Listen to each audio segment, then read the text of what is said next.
আপনি কি পিসি থেকে ফাইল নিতে হোয়াটসঅ্যাপ বা কেবল ব্যবহার করেন? তাহলে এই ভিডিওটা শুধুমাত্র আপনাদের। শুরুতেই কম্পিউটার ও মোবাইল ফোনে লোকাল সেন্ড ইনস্টল করে নিতে হবে।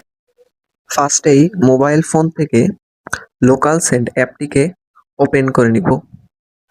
অতঃপর আমাদের কম্পিউটার থেকেও লোকাল সেন্ডে চলে যেতে হবে। দেন সেন্ড অপশনে ক্লিক করতে হবে।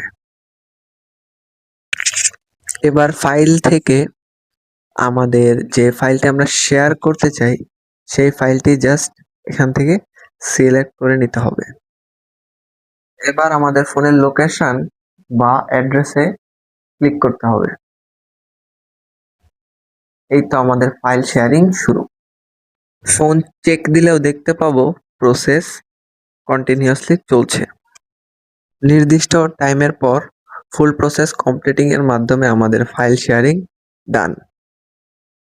লোকাল সেন্ড ব্যবহার করুন।